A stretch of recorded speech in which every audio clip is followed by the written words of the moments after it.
Hey everybody, it's Sarah, and today I'm going to make a homemade Frappuccino because, let's admit it, it's cheaper than Starbucks. So here are some of the tools and ingredients you'll need. So you'll need a blender, you'll need some cream, you need something to drink it from, a measuring cup, you'll need coffee, syrup, and some milk. Also some sugar, not pictured. So I'm going to use my Nespresso to make my coffee. I'm using a vanilla flavoured pod. Basically, this is our red pixie machine, which I bought for my father for Christmas a few years ago because, I wanted it. So I don't think he's actually ever used it. So with an espresso, once you turn it on, you can leave it heat up, or else you can just push the button straight away, and once it's heated, then the coffee will brew like this. Oh, perfect timing. So you can just use any old mug when you're brewing the coffee. You can use an espresso cup, or like this, a normal old everyday mug. So you're just going to brew your coffee. Now, after you've brewed your coffee, obviously it's piping hot. You can't put piping hot coffee into ice, which is what's an ingredient of the Frappuccino, because it won't work. So what we're going to do is we're going to leave it cool down. Now, when I cooled it down, I left it on the windowsill for about 10 minutes.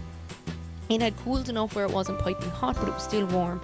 So then what I did is I threw in a couple of ice cubes, and once they were gone, it was down to being cool enough to use. Now, you could brew your coffee ahead of time and put it in the fridge, or else you can just use this. You also don't need an espresso. Any coffee will do. So now let's brew. Let's make. It smells delicious. So now that it's cool enough to use, I'm going to put in some ice into my blender. Now, this is a blender with an ice crushing function, so make sure you've got an ice crusher in your blender. This is a half cup. I know you can't read it, sorry about the brightness, but it's a half cup measuring spoon. Now I'm going to fill this twice with ice. I know you're saying, well, 2 halves makes a whole, and why don't I just use a cup measure? But you'll see in a couple of minutes why I don't use a cup measure, a full cup. I use a half cup. So there's one pile of ice. We have an ice maker inside in our fridge, but you can just buy ice in a big bag, or you could just make your own. So yeah, and then another one. So dropped an ice cube. There we go. So now that my ice is in there, the next thing to do is to actually put in my coffee. So in it goes. Now, if my coffee was too hot, that ice would all start melting straight away. Now, it does crackle because it's obviously at room temperature, but hey. Next, I'm going to put in just 1 spoon of sugar. I forgot to mention that at the beginning. You need sugar, or any sweetener will do. Next, here's why I'm using my half cup, because you need to add in a half cup of milk. Now, I'm using full fat normal milk, but you can use any kind of milk you like. If you were using a cup measure, you'd have to eyeball it as to how much milk to put in. Now, yes, I could use 2 measures, but then that's twice the washing. So I just used the 1 measure and it does the job. So there we go, my milk is in. Next up, I'm going to put in I'm actually going to take the top off my tumbler at this point for some reason, because I thought it was clever to do. But anyway, next I'm going to put in some syrup. So I'm using some Hershey's chocolate syrup. You put in about a teaspoon.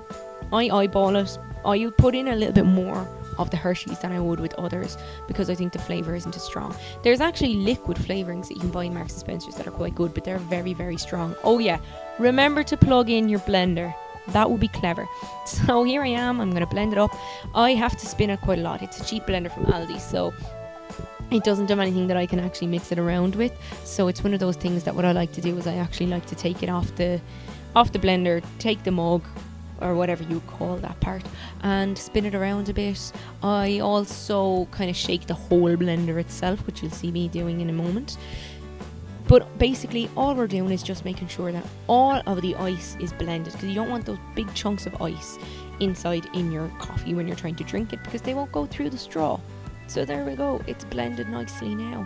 So I'm going to just pop that to the side while I get my cup. So you can use anything. I used to use pint glasses before I bought this. I bought this inside in TK Maxx. It was brilliant because if you look, it's got a rubber seal, but it's also got a non-return kind of system with the straw. So the straw goes in one way and then it kind of lodges. So what I'm going to do is sneaky chocolate. I'm going to use the syrup and I'm going to line the inside of the tumbler.